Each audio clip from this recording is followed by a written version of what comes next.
Bismillahirrahmanirrahim. Assalamualaikum warahmatullahi wabarakatuh. Semoga anakku yang soleh-soleh berada dalam lindungan Allah Subhanahu wa Ta'ala, terhindar dari penyebaran virus corona. Dengan terus meningkatkan kualitas dan kuantitas ibadah, ketaatan kepada Allah dan Rasul-Nya. Untuk pembelajaran jarak jauh kali ini adalah evaluasi tes dari apa yang sudah dilakukan pada pertemuan yang lalu, di mana pada pertemuan yang lalu adalah praktikum gerak harmonik sederhana. Namun sebelum evaluasi tes dilaksanakan, Ibu akan merefleksi dari apa yang sudah kalian lakukan pada pertemuan yang lalu. Perhatikan ke slide berikutnya. Praktikum gerak harmonik sederhana yang kalian lakukan itu ada gerak harmonik sederhana pada bandul, dan bandul yang digunakan itu dengan menggunakan botol mineral, salah satu contohnya, atau bandul bisa dengan menggunakan benda lain, yang penting benda itu mempunyai massa.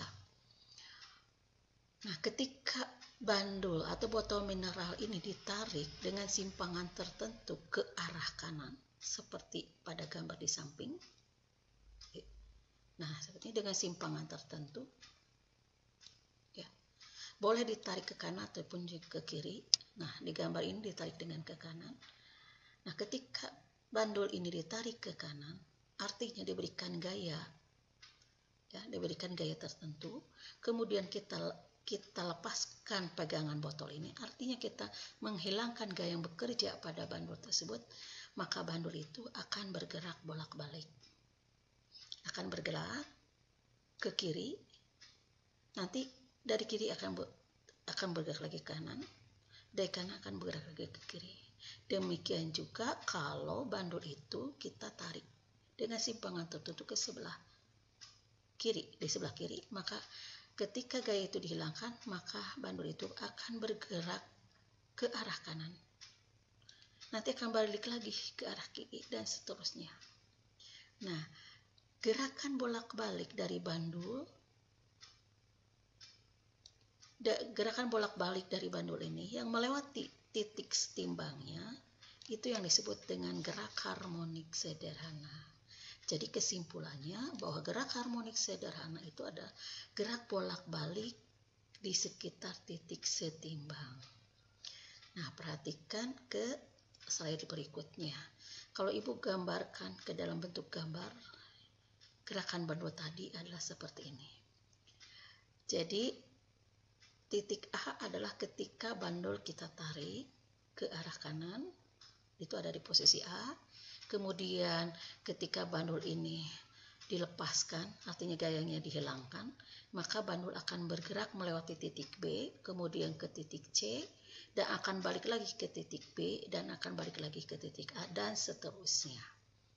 Nah, gerakan bolak-balik dari bandul yang melewati titik B, di mana titik B itu sebagai titik setimbangnya, itu yang disebut dengan gerak harmonik. Nah, sedangkan gerakan bandul dari titik A ke titik B, kemudian dari B ke titik C, dari titik C balik lagi ke B, dan balik lagi ke A, itu disebut dengan satu getaran atau satu ayunan. Diulangi, jadi satu ayunan itu dari A ke B, dari B ke C, dari C balik lagi ke B, kemudian ke A lagi. Itu satu getaran. Sedangkan waktu yang dibutuhkan untuk menempuh satu getaran itu disebut dengan satu periode. Ya. Atau Ibu ulangi bahwa satu periode itu adalah waktu yang dibutuhkan dari A ke B ke C, dari C ke B ke A lagi. Itu satu periode. Sedangkan banyaknya ayunan dari bandul ini, yang ditempuh dalam 1 detik, artinya dalam waktu 1 detik menempuh berapa ayunan bandul itu yang disebut dengan frekuensi. Ulangi, kesimpulannya bahwa frekuensi itu adalah banyaknya ayunan yang ditempuh bandul dalam 1 detik.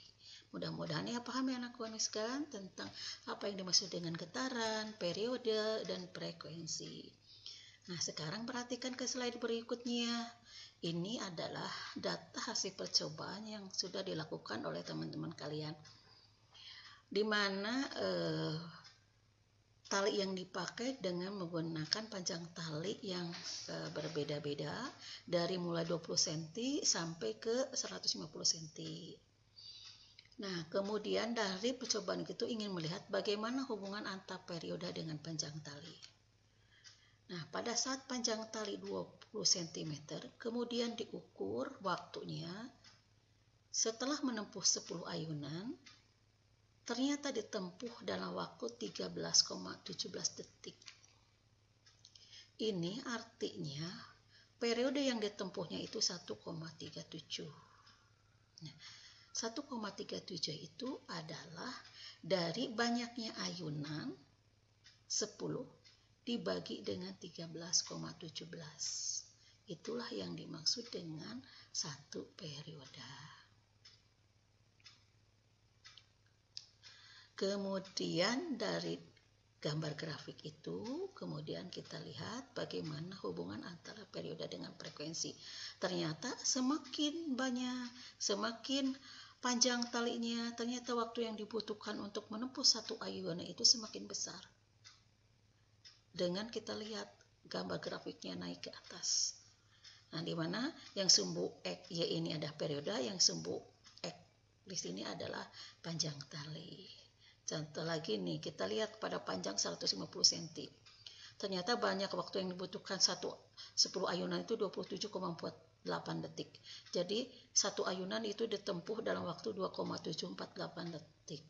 Jadi bisa kita lihat di sini, semakin panjang tali yang dipakai, maka waktu yang dibutuhkan untuk membuat satu ayunan itu semakin besar. Dan di sebelah bisa kita lihat gambar grafiknya.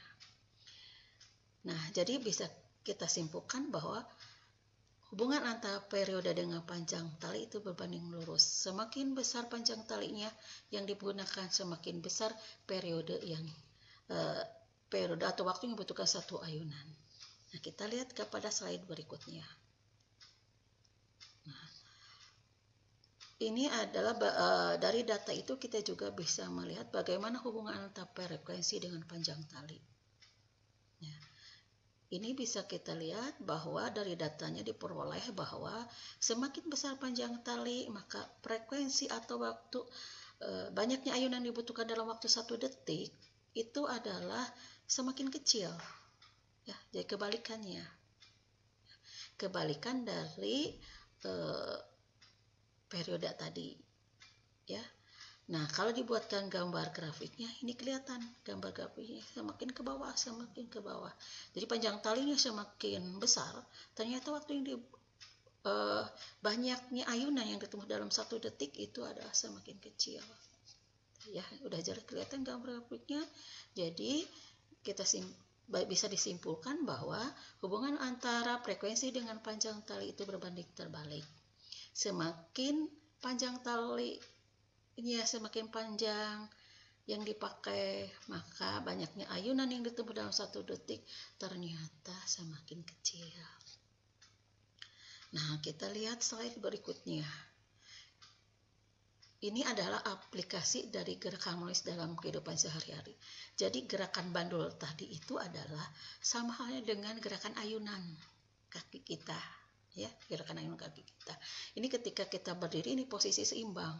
Ketika kita berjalan, nih, ini berarti kaki mengayun, bolak-balik di sekitar titik setimbangan. Jadi bisa kalian jelaskan bagaimana semakin tinggi orang, berarti kakinya semakin panjang, waktu yang dibutuhkan akan semakin bagaimana, juga frekuensi ayunannya juga akan bagaimana. Ya, nah, kemudian nih aplikasi lain dari gerak harmonis sederhana itu ayunan, ya. Kemudian juga pada trampolin, ya, bahwa ternyata fisika itu adalah sesuatu yang dekat sekali dengan kehidupan kita sehari-hari, ya. Jadi tidak jauh. Jadi kenapa fisika dianggap sulit? Ya, mudah-mudahan apa yang Ibu sampaikan ini bisa menjadi bahan untuk kalian dalam menjawab soal tes yang sekarang. Mudah-mudahan Allah selalu memberikan kemudahan kepada kalian semua. Ibu tutup dengan ucapan wabillahi taufiq wal hidayah. Wassalamualaikum warahmatullahi wabarakatuh.